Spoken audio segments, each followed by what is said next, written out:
bakunzi ba Mbogumnes TV, ndabasuje ndabaramukije cyane, ndabifuriza igicamunsi cyiza ku bantu mwese mudukurikiye muri bihugu bitandukanye, yaba u Rwanda, Burundi, Congo, Tanzania ndetse na Kenya, n'abari mu gihugu cya Uganda mwese ndabasuje, ndasuhuza kandi abari muri Afurika y'Amajyepfo, abari muri Afurika y'Iburengerazuba n'Iburengerazuba, mwese mwumve mwikaze. Ndasuhuza kandi abari ku mugabane w'Uburayi, abari ku mugabane wa Amerika, umugabane wa Aziya, mwese mwumve mwikaze. Iyi mukurikirana ni Mbogumnes TV, nge mugiye kubana nayo mu kiganiro ni Hagenimana Adolphe.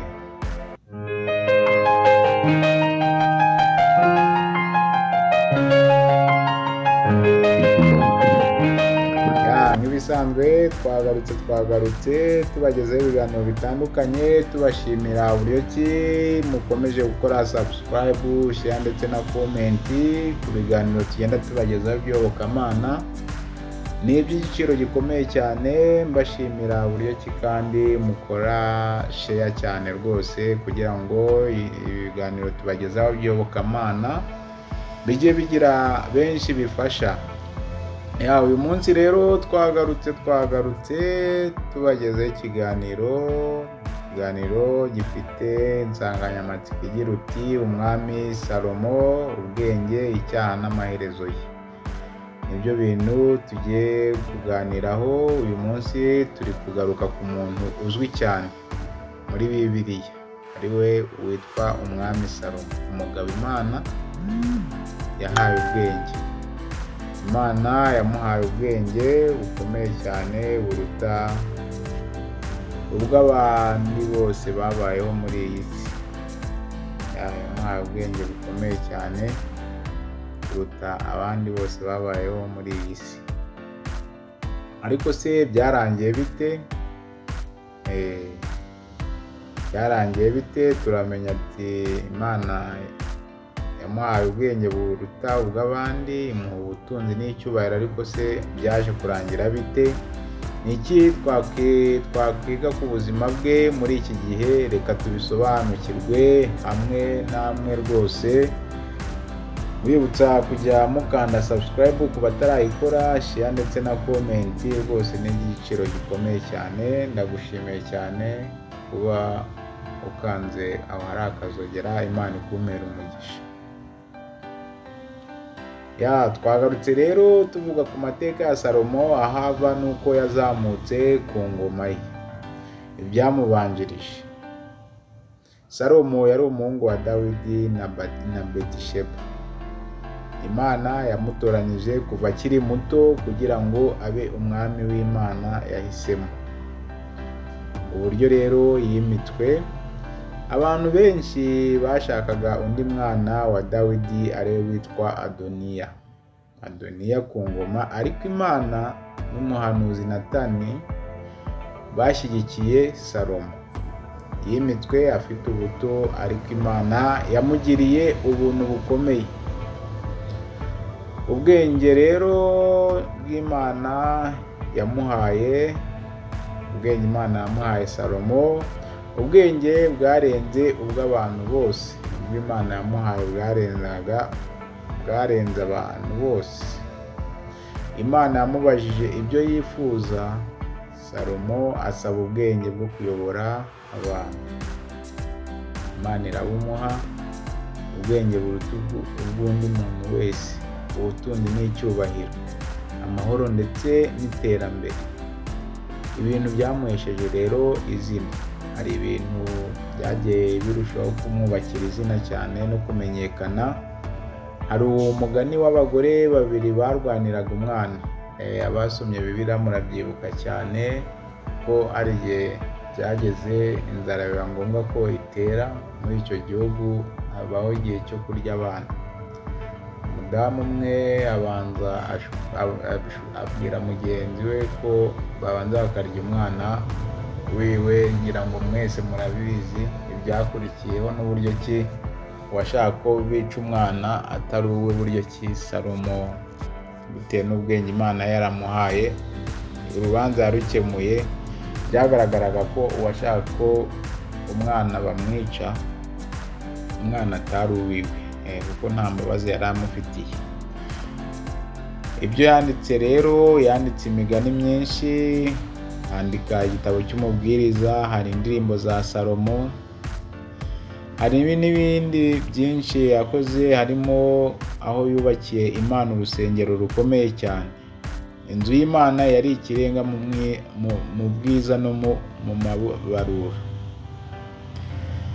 Byamubashishaga kuba umwami ufite isano rikomeye n'Imana. Ibyashoboye Salomo ubutunzi n'ububasha. Yari umwami ukize cyane mu mateka. Ubwami bwe bwageze kure, amahanga yose akajya amuzanira impano. Yarubatse, arateza imbere igihugu, haba mu bukungu no mu bwubatsi. Murumva ko igihugu yari amaze kugiteza imbere mu bukungu bukomeye cyane. Rero gukozwa ku biyaga icyaha cyatumye asubira inyuma. Nubwo yari afite ubwenge, yasuzuguye Imana. Salomo yashatse abagore benshi n'abagore bageze bo mu bihugu by'amahanga. Abagore 700, abagore 700, gushyiraho 300 b'abagaragu. Bamwegereye imana z'amahanga. Numva ko muri abo bagore yagiye ashaka bagiye bamuzanira imana zindi basengaga atari Imana nyakuri, bituma arushaho kugendagwa.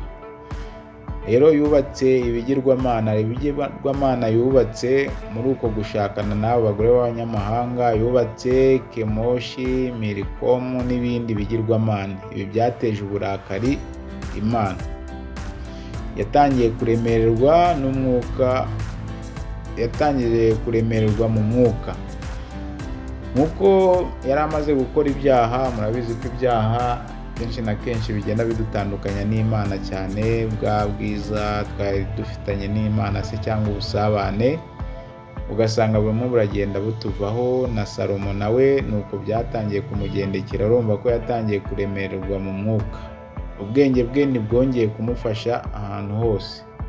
Umutima we waratutse ujya kure cyane y'Imana, imugira umwihariko. Rero urumva ko yatangiye guhura n'ibintu bikomeye cyane bitewe n'uko yari amaze kujya kure y'Imana. Rero nk'uko bisanzwe biragatsindwa cyane kuba ubundi icyaha nicyo kidutandukanya n'Imana. So iyo bibaye ikintu nk'icyo ngicyo, hari igihe ubusabane wari ufitanye n'Imana bugenda bukakuvaho.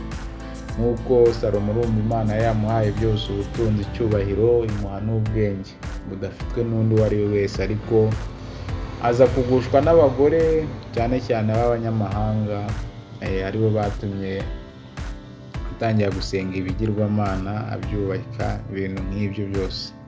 Rero tugiye kureba amaherezo ya Salomo. Imana yamubwiye ko ubwo yacumuye ubwami bwe buzacikamo ibice nyuma ye. Umva ko Imana yamubwiye ko kubera ko yacumuyeho ubwami bwe bugiye gucikamo ibice. Mu gupfa kwe ubwami bwacitsemo ibice bibiri. Yuda yategekwaga n'abakomoka kuri Dawidi. Isirayeli, imiryango 10 cyangwa se 10 tribes bavaga kuri Salomo. Yitabye Imana atari mu byiringiro byinshi, nubwo yatangiye neza. Isomo rero rikomeye twakuramo nkatwe abantu b'iki gihe, icyambere ni gutangira neza.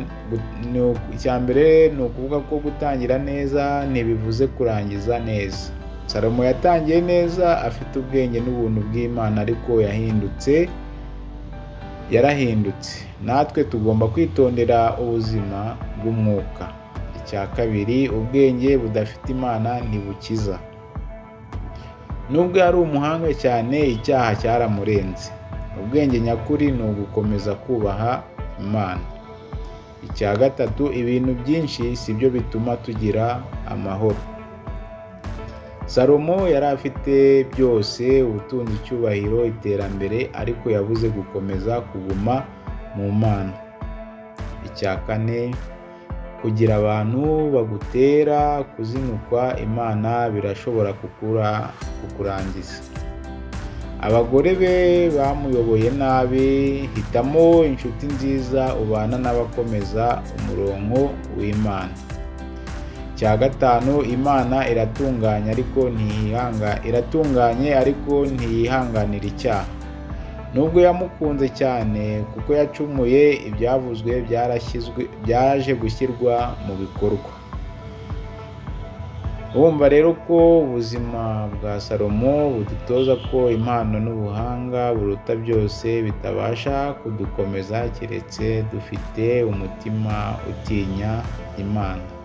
N'ubu Imana irashaka ko twese tugira imitima itayirwanya. Twige kuri Salomo, duhere ku bwenge bwe, tunyure kure y'ibyo yamunaniye. Kugira ngo natwe tubashe kugira ubusabane n'Imana, twe kujya kure y'Imana nk'uko Salomo yabikoze. Ndabashimiye rero cyane mwe mwese mwakurikiranaga ikiganiro tubagezaho, cyane ibiganiro tubagezaho kuri YouTube channel yacu ya Goodness TV. Ndabifuriza amahoro y'Imana n'imigisha myinshi kuri mwe mwese mufite akazi, namwe mudafite akazi ndabihanganisha, mbabwira ko uyu munsi bishobora kuba byanze, ejo bigakunda, nta gucika intege. Ngiye mwabanye mu kiganiro yari Hagenimana Adolphe, mwakurikiranaga yari Goodness TV. Mugire amahoro y'Imana n'imigisha biva kuri yo. Shalom.